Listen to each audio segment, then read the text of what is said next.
Hello বন্ধুরা, আমি মাম্পি আর মাম্পির রন্ধনশালায় জানাই তোমাদের সকলকে স্বাগত। আজ একটা নিরামিষ রেসিপি তোমাদের সাথে শেয়ার করব।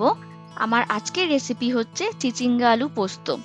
পোস্ত তো আমরা অনেক রকম ভাবেই খেয়েছি, কখনো শুধু আলু দিয়ে পোস্ত, বা কখনো ঝিঙে আলু পোস্ত, বা কখনো পেঁয়াজ পোস্ত। সেই রকমই পোস্তর আর একটা নতুন স্বাদের রেসিপি হচ্ছে এই চিচিঙ্গা আলু পোস্ত। এটাও কিন্তু অন্যান্য রেসিপির মতো গরম গরম ভাতের সাথে খেতে দুর্দান্ত লাগে, আর বানানো কিন্তু অত্যন্ত সোজা। আশা করছি আমার আজকের রেসিপি তোমাদের খুব ভালো লাগবে, আর ভালো লেগে থাকলে প্রতিবারের মতো একটা লাইক, আর নতুন বন্ধুদেরকে আমার পাশে থাকার অনুরোধ জানিয়ে আমার আজকের ভিডিও আমি শুরু করছি। তবে রান্না শুরু করার আগে প্রথমে চিচিঙ্গা দুটোকে ভালো করে আমি ছাড়িয়ে নেব। তোমাদের মধ্যে অনেক বন্ধুরাই আছো যারা চিচিঙ্গা ছাড়াতে জানো, কিন্তু অনেক বন্ধুরাই আছে যারা চিচিঙ্গা ছাড়াতে জানে না। সেই সব বন্ধুদের জন্যই চিচিঙ্গা কেমন করে ছাড়াতে হয় সেটাই আজকে তোমাদের সাথে শেয়ার করছি। দেখো, চিচিঙ্গা ছাড়ানো কিন্তু অত্যন্ত সোজা। এর ওপরে একটা পাতলা স্কিন থাকে যেটাকে চেঁচে তুলে দিতে হয়। ঠিক যেমন ভিডিওতে আমি একটা ছুরি বা বটির সাহায্যে চেঁচে চেঁচে চিচিঙ্গার গা থেকে স্কিনটাকে তুলে দিচ্ছি। খুব সহজে কিন্তু এটা উঠে যায়। সমস্ত চিচিঙ্গা থেকে ওপরে সবুজ রঙের স্কিনটাকে তুলে দেওয়ার পর এবার চিচিঙ্গার দুটো প্রান্ত অল্প অল্প করে কেটে বাদ দিয়ে দেবো। তারপর এবার নিজেদের মন পছন্দ মতো এটাকে ছোট ছোট টুকরো করে কেটে নিতে হবে।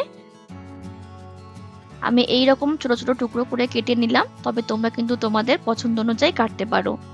তাহলে বন্ধুরা, আশা করি তোমরা প্রত্যেকে বুঝতে পেরেছো চিচিঙ্গা কি করে কাটতে হয় বা ছাড়াতে হয়। তাহলে আমি সম্পূর্ণ চিচিঙ্গাটা কেটে আবার ফিরে আসছি। দুটো চিচিঙ্গাই আমি কেটে নিয়েছি।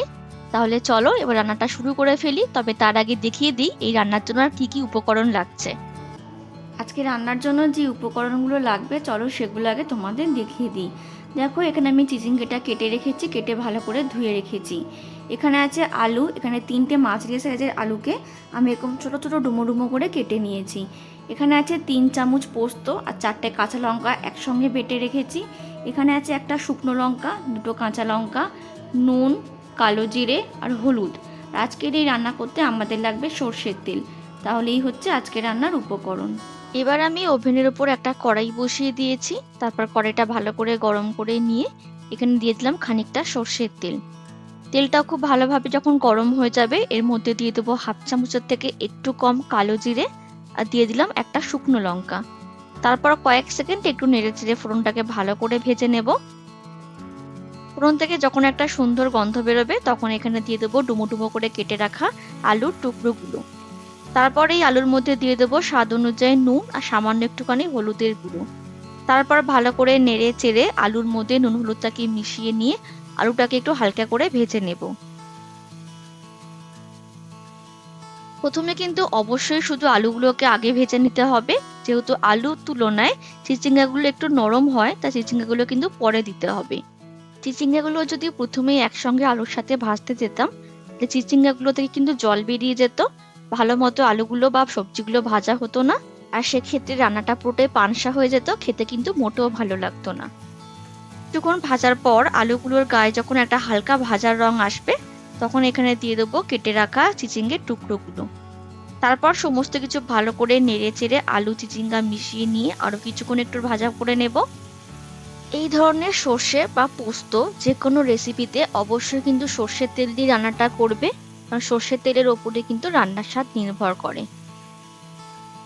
বন্ধুরা, আমার চ্যানেলে আমি অনেক রকমের সর্ষে পোস্ত দিয়ে নানা রেসিপি তোমাদের সাথে শেয়ার করেছি। যেসব বন্ধুরা সেই ভিডিওগুলো এখনো অবধি দেখোনি তোমাদের কাছে অনুরোধ করছি সেই ভিডিওগুলো একবার দেখে নেবার। আশা করছি তোমাদের ভালো লাগবে। আর এইদিকে দেখো, সবজিগুলোকে বেশ খানিকক্ষণ সময় নিয়ে ভালো করে আমি ভেজে নিয়েছি, আর দেখে বুঝতেই পারছো চিচিঙ্গাগুলো কিন্তু বেশ নরম হয়ে গেছে। এবার আমি এখানে দিয়ে দেবো পোস্ত। 3 চামচ পোস্ত আর 4টে কাঁচা লঙ্কা আমি একসাথে রান্নার শুরুতেই বেটে রেখেছিলাম, সেটা এখানে সম্পূর্ণটা দিয়ে দিলাম। আর তারপর মিক্সিং জারের মধ্যে যেহেতু অনেকটা পোস্ত লেগেছিল, তাই তার মধ্যে 1 কাপের মতো জল দিয়ে ভালো করে জারটাকে ধুয়ে সেই জলটাও আমি এর মধ্যে দিয়ে দিলাম। এবার সমস্ত সবজিটা খুব ভালো করে নেড়ে চেড়ে পোস্তর সঙ্গে আমি মিশিয়ে নিচ্ছি।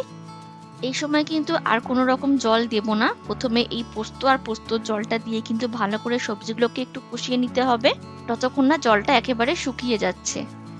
পোস্তর মধ্যে আমি 4টে কাঁচা লঙ্কা দিয়ে বেটেছিলাম, তবে এটা কিন্তু সম্পূর্ণ নিজেদের প্রয়োজন অনুযায়ী যে যেরকম ঝাল খেতে পছন্দ করবে সেই বুঝে লঙ্কার পরিমাণ কমিয়ে বা বাড়িয়ে দিয়ে পোস্তর সঙ্গে বেটে নিতে হবে।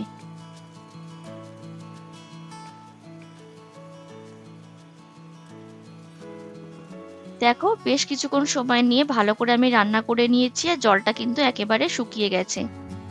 এবার সবজিগুলোকে সেদ্ধ করে নেবার জন্য জল দিয়ে দেব। সবজিগুলো এতক্ষণ ভাজতে ভাজতে কিন্তু প্রায় অনেকটাই সেদ্ধ হয়ে গেছে, তাই বেশি কিন্তু জল আর লাগবে না। তাই আমি এখানে 2-2.5 কাপের মতো জল দিয়ে দিলাম। জলটা দিয়ে আবারও খুব ভালো করে নাড়িয়ে চাড়িয়ে সমস্ত সবজির সাথে একটু মিশিয়ে নিচ্ছি। মেশানো হয়ে গেলে আমি ওপর থেকে দিয়ে দিলাম 2টো চেরা কাঁচা লঙ্কা। তারপর ঢাকা দিয়ে মিডিয়াম ফ্লেমে 10-12 মিনিটের জন্য রান্না করে নেব। এতে সমস্ত সবজিগুলো খুব ভালোভাবে সেদ্ধ হয়ে যাবে।